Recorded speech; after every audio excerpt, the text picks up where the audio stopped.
ಪ್ರಭು ಯೇಸು ಕ್ರಿಸ್ತರ ಅತಿ ಉನ್ನತವಾದಂತಹ ನಾಮದಲ್ಲಿ ನಿಮ್ಮನ್ನು ವಂದಿಸ್ತಾ ಇದ್ದೇನೆ. ಇವತ್ತಿನ ದಿನ ನಾವು ಧ್ಯಾನಿಸಲಿರುವಂತಹ ವಿಷಯ ಕೀರ್ತನೆ 42 5ನೇ ವಾಕ್ಯ. ಎನ್ನ ಮನವೇ ಚಿಂತಿಸುವ ಏಕೆ, ವ್ಯಥೆ ಪಡುವುದೇಕೆ, ದೇವನಲ್ಲಿಡು ನಂಬಿಕೆ, ಮತ್ತೆ ಸ್ತುತಿಸುವೆ ನಾನು ಆತನನ್ನು, ಮುಕ್ತಿದಾತ ಪರಮಾತ್ಮ ಆತನೆನಗೆ. ಈ ವಾಕ್ಯವನ್ನು ಧ್ಯಾನಿಸಬೇಕಾದ್ರೆ ನಾವು ನೋಡ್ಬೋದು, ದಾವೀದ ಈ ಕೀರ್ತನೆಯನ್ನು ರಚಿಸುವಾಗ ಆತನ ಮನಸ್ಸಿನಲ್ಲಿ ಚಿಂತೆ ಮತ್ತು ವ್ಯಥೆ ಆತನನ್ನು ಕಾಡ್ತಾ ಇರುವಂಥದ್ದನ್ನು ನಾವು ನೋಡ್ತೇವೆ. ಆತನೇ ಪ್ರಶ್ನೆ ಮಾಡ್ಕೊಳ್ತಾ ಇದ್ದಾರೆ, ಎನ್ನ ಮನವೇ, ನನ್ನ ಮನಸ್ಸೇ ನೀನೇಕೆ ಚಿಂತೆ ಮಾಡ್ತಾ ಇದೆಯಾ, ನೀನೇಕೆ ವ್ಯಥೆ ಪಡ್ತಾ ಇದೆಯಾ ಅಂತ ಹೇಳಿ ದಾವೀದ ತನ್ನ ಮನಸ್ಸಿಗೆ ತಾನೇ ಪ್ರಶ್ನೆಯನ್ನು ಹಾಕೊಳ್ಳುವಂಥದ್ದನ್ನು ನಾವಿಲ್ಲಿ ಗಮನಿಸ್ಬೋದು. ದಾವೀದ ಅಂದ ತಕ್ಷಣ ನಮಗೆ ನೆನಪಾಗುವಂಥದ್ದು ಆತನ ಧೈರ್ಯವನ್ನು. ಹೇಗೆ ಅಂದರೆ, ಚಿಕ್ಕ ಪ್ರಾಯದಲ್ಲೇ ಕುರಿಗಳನ್ನು ಕಾಯ್ತಾ ಇದ್ದಂತಹ ದಾವೀದ ನಾವು ನೋಡ್ಬೋದು, ಕುರಿಗಳನ್ನು ಕರಡಿಗಳು ಸಿಂಹಗಳು ತಿನ್ನೋದಕ್ಕೆ ಬಂದರೆ ದಾವೀದ ಆ ಕರಡಿಗಳ ಸಿಂಹಗಳ ಬೆನ್ನಟ್ಟಿ ಹೋಗಿ ಅದನ್ನು ಕೊಂದು ತನ್ನ ಕುರಿಗಳನ್ನು ಕಾಪಾಡ್ತಾ ಇದ್ದ. ಬಾಲಕನಾಗಿದ್ದಾಗಲೇ ಇಷ್ಟು ಧೈರ್ಯವಂತನಾಗಿದ್ದ ದಾವೀದ. ಅದಾದ ಮೇಲೆ ನಾವು ನೋಡ್ಬೋದು, ಇನ್ನು ಬಾಲಕನಾಗಿರಬೇಕಾದ್ರೇ ಗೊಲಿಯಾತನೆಂಬ ದೈತ್ಯ ಆಕಾರದ ವ್ಯಕ್ತಿ ಇಸ್ರಾಯೇಲರನ್ನು ಹೆದರಿಸ್ಬೇಕಾದ್ರೆ ರಾಜನೇ ಅಡಗಿ ಕೂರೋದನ್ನು ನಾವು ನೋಡ್ತೀವಿ. ಸೌಲನು ಕೂಡ ಹೆದರಿಕೊಂಡು ಯುದ್ಧದಿಂದ ದೂರ ಇರೋದನ್ನು ನಾವು ನೋಡ್ತೀವಿ. ಈ ರೀತಿಯ ಇದ್ದಂಥ ಸಂದರ್ಭದಲ್ಲಿ ತನ್ನ ಅಣ್ಣಂದಿರಿಗೆ ಊಟ ತಗೊಂಡು ಹೋಗಬೇಕಾದ್ರೆ ದಾವೀದರ ಗೊಲಿಯಾತನನ್ನು ನೋಡಿ, ಆತನಿಗೆ ಇಸ್ರಾಯೇಲ್ ಜನಾಂಗವನ್ನು ನಿಂದಿಸ್ತಾ ಇರೋದನ್ನು ನೋಡಿ, ಇಸ್ರಾಯೇಲ್ ದೇವರನ್ನು ನಿಂದಿಸ್ತಾ ಇರೋದನ್ನು ನೋಡಿ, ನಾನೇ ಯುದ್ಧಕ್ಕೆ ಹೋಗಬೇಕು ಅನ್ನೋ ಒಂದು ನಿರ್ಧಾರವನ್ನು ಮಾಡ್ಕೊಂಡು ಹೋಗಿ ದೇವರ ನಾಮದಲ್ಲಿ ಹೋಗಿ ಯುದ್ಧವನ್ನು ಗೆದ್ದು ಗೊಲಿಯಾತನನ್ನು ಕೊಂದು ಬರುವಂತಹ ದಾವೀದನ ಧೈರ್ಯವನ್ನು ನಾವು ನೋಡ್ತೀವಿ. ಆತ ರಾಜನಾದ ಮೇಲೆ ಅನೇಕ ಯುದ್ಧಗಳು ಬಂದರೂ ಕೂಡ ಯುದ್ಧಗಳನ್ನು ಜಯಿಸಿದಂತಹ ದಾವೀದ ಅರಸನನ್ನು ಕೂಡ ನಾವು ನೋಡ್ತೇವೆ. ಈಗ ದಾವೀದ ತನ್ನ ಮನಸ್ಸಿಗೆ ಒಂದು ಪ್ರಶ್ನೆಯನ್ನು ಕೇಳ್ಕೊಳ್ತಾ ಇದ್ದಾರೆ, ಏಕೆ ನನ್ನ ಮನಸ್ಸು ವ್ಯಥೆ ಪಡಬೇಡ, ಚಿಂತೆ ಪಡೋದು ಯಾಕೆ ಈ ರೀತಿಯಲ್ಲಿ ಮಾಡ್ತಾ ಇದೆಯಾ ಅಂತ ತನ್ನ ಮನಸ್ಸನ್ನು ಕೇಳ್ಕೊಳ್ಳುವಂತಹ ರೀತಿಯನ್ನು ಗಮನಿಸಿದ್ರೆ ಯಾವ ಮನುಷ್ಯನಿಗೂ ಕೂಡ ಚಿಂತೆ ಅನ್ನೋದು, ವ್ಯಥೆ ಅನ್ನೋದು ಬಿಡೋದೇ ಇಲ್ಲ. ಆ ಮನುಷ್ಯ ಎಷ್ಟೇ ಸ್ಟ್ರಾಂಗ್ ಆಗಿರಲಿ, ಏನೇ ಆಗಿದ್ರೂ ಕೂಡ ತನ್ನ ಮನಸ್ಸಿಗೆ ಒಂದು ಚಿಕ್ಕ ಗಾಯ ಆದರೂ ಕೂಡ ಆತ ವ್ಯಥೆ ಪಡೋದನ್ನು, ಚಿಂತೆ ಪಡೋದನ್ನು ಯಾರೂ ಕೂಡ ಕಮ್ಮಿ ಮಾಡೋಕ್ಕೆ ಸಾಧ್ಯನೇ ಇಲ್ಲ.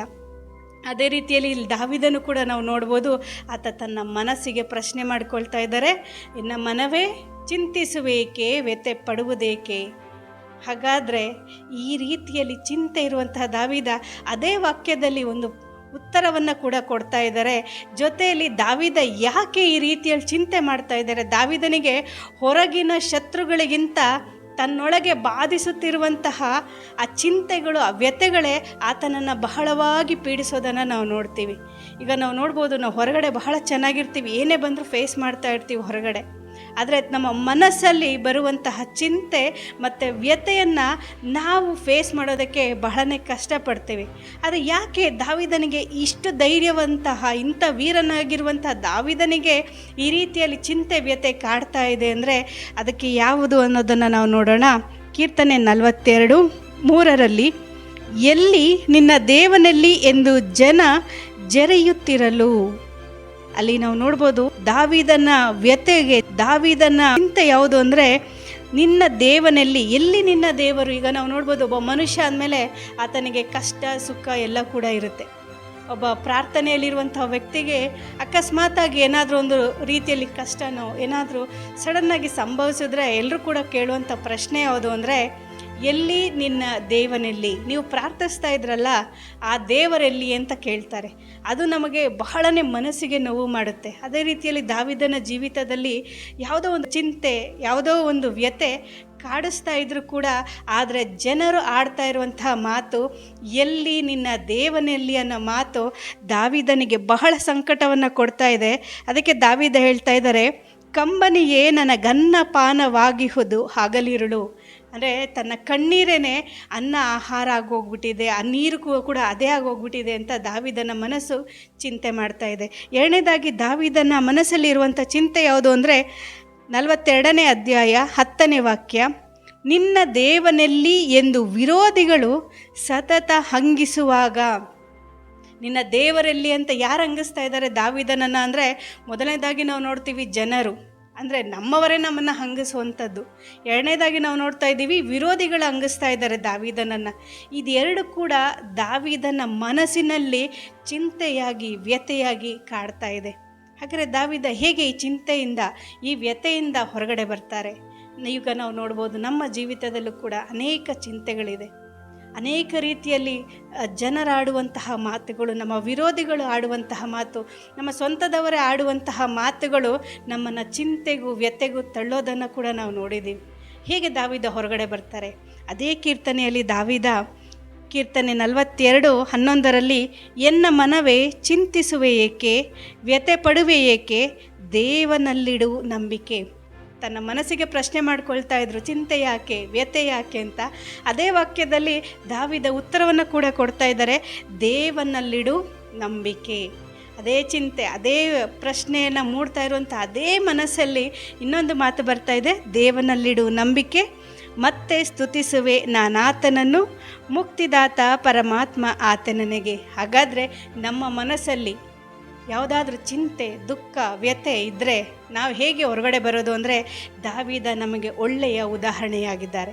ಹೇಗೆ ಅಂದರೆ, ದಾವೀದ ತನ್ನ ಮನಸ್ಸಲ್ಲಿ ಚಿಂತೆ ವ್ಯಥೆ ಕಾಡ್ತಾ ಇರಬೇಕಾದ್ರೆ ಆತ ಜನರನ್ನು ನೋಡಲಿಲ್ಲ, ಆತ ತನ್ನ ಶತ್ರುಗಳನ್ನು ನೋಡಲಿಲ್ಲ, ಬದಲಾಗಿ ದೇವರನ್ನು ನೋಡಿದ್ರು, ದೇವರನ್ನು ಹಂಬಲಿಸಿದ್ರು, ದೇವರ ದರ್ಶನಕ್ಕಾಗಿ ದಾಹಗೊಂಡ್ರು, ದೇವರಲ್ಲಿ ನಂಬಿಕೆಯನ್ನು ಇಟ್ಟಿದ್ರು. ದೇವರಲ್ಲಿ ನಂಬಿಕೆಯನ್ನು ಇಟ್ಟು ದೇವರನ್ನು ಸ್ತುತಿಸುತ್ತಾ ಆತನೇ ಪರಮಾತ್ಮ, ಆತನೇ ನನಗೆ ಮುಕ್ತಿದಾತ ಅಂತ ಹೇಳಿ ದೇವರಲ್ಲಿ ಅಪಾರವಾದ ಪ್ರೀತಿಯನ್ನು, ಭರವಸೆಯನ್ನು ಇಡ್ತಾರೆ.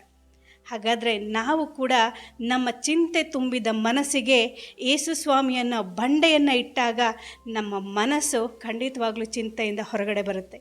ನಾವು ಬರೀ ಮನುಷ್ಯರ ಮಾತುಗಳನ್ನು ಕೇಳಿ ನೊಂದುಕೊಳ್ಳೋದಕ್ಕಿಂತ ದೇವರ ವಾಕ್ಯವನ್ನು ಕೇಳಿ ನಮ್ಮನ್ನು ನಾವು ಸಾಂತ್ವನ ಪಡಿಸ್ಕೊಂಡು ದೇವರಲ್ಲಿ ಮುಂದೆ ಸಾಗಬೇಕಾಗಿದೆ. ನಮ್ಮ ಪ್ರಾರ್ಥನೆಯ ಜೀವಿತ ಖಂಡಿತವಾಗ್ಲೂ ಮುಂದೆ ಹೋಗಬೇಕಾದ್ರೆ ಚಿಂತೆ ವ್ಯಥೆಗಳನ್ನು ತಳ್ಳಿ ಹಾಕಿ ದಾವೀದನಂತೆ ದೇವರನ್ನು ಹಂಬಲಿಸಿ, ದೇವರನ್ನು ಪ್ರೀತಿಸಿ, ದೇವರಲ್ಲಿ ನಂಬಿಕೆ ಇಟ್ಟು, ದೇವರೇ ಮುಕ್ತಿದಾತ, ಆತನೇ ಪರಮಾತ್ಮ ಅನ್ನೋ ನಂಬಿಕೆಯಲ್ಲಿ ಮುಂದೆ ನಡೆದರೆ ಖಂಡಿತವಾಗ್ಲೂ ಚಿಂತೆಯಿಂದ, ದುಃಖದಿಂದ ನಾವು ಹೊರಗಡೆ ಬರ್ಬೋದಾಗಿದೆ. ಆದ್ದರಿಂದ ಎಲ್ಲರೂ ಕೂಡ ಈ ಸಮಯದಲ್ಲಿ ಕಣ್ಣುಗಳನ್ನು ಮುಚ್ಚಿಕೊಳ್ಳೋಣ. ನಮ್ಮ ಹೃದಯದಲ್ಲಿರುವಂತಹ ದೇವರಲ್ಲಿ ನಾವು ಪ್ರಾರ್ಥನೆ ಮಾಡೋಣ. ಪ್ರಭುವೇ, ಈ ಒಂದು ಸಂದರ್ಭದಲ್ಲಿ ಚಿಂತೆಯಿಂದ ವ್ಯಥೆಯಿಂದ ಯಾರೆಲ್ಲ ನೊಂದು ಆತ್ಮಹತ್ಯೆಯ ಚಿಂತೆಯನ್ನು ಮಾಡುತ್ತಿದ್ದಾರೋ ಪ್ರಭು, ಅವರೆಲ್ಲರನ್ನ ನಿಮ್ಮ ಪರಿಶುದ್ಧವಾದಂತಹ ಹೃದಯಕ್ಕೆ ಸಮರ್ಪಣೆ ಮಾಡ್ತಾ ಇದ್ದೇವೆ. ದಾವೀದನಂತೆ ನಿಮ್ಮನ್ನು ಹಂಬಲಿಸಿ, ನಿಮ್ಮಲ್ಲಿ ದಾಹಗೊಂಡು, ನಿಮ್ಮಲ್ಲಿ ವಿಶ್ವಾಸವಿಟ್ಟು, ನಿಮ್ಮನ್ನು ಸ್ತುತಿಸಿ, ನೀವೇ ಪರಮಾತ್ಮ ಮುಕ್ತಿದಾತ ಎಂಬ ನಂಬಿಕೆಯಲ್ಲಿ ಎಲ್ಲರೂ ಕೂಡ ತುಂಬಿಕೊಳ್ಳುವಂತೆ ನಿಮ್ಮನ್ನು ಅತಿಯಾಗಿ ಪ್ರೀತಿಸುವಂತಹ ಹೃದಯವನ್ನು ಎಲ್ಲರಿಗೂ ದಯಪಾಲಿಸಿ, ಚಿಂತೆ ವ್ಯಥೆ ಅನ್ನೋದನ್ನು ಮರೆತು ನಿಮ್ಮ ಪ್ರೀತಿಯಲ್ಲಿ ನಮ್ಮ ಮನಸ್ಸನ್ನು ತುಂಬಿಸಿರಿ ಎಂಬ ಪ್ರಾರ್ಥನೆಯೊಂದಿಗೆ ಈ ಒಂದು ಪ್ರಾರ್ಥನೆಯನ್ನು ನಮ್ಮ ಪ್ರಭು ಯೇಸು ಕ್ರಿಸ್ತರ ನಾಮದಲ್ಲಿ ಬೇಡಿಕೊಳ್ಳುತ್ತಿದ್ದೇವೆ, ನಮ್ಮ ಜೀವವುಳ್ಳ ತಂದೆಯೇ, ಆಮೇನ್.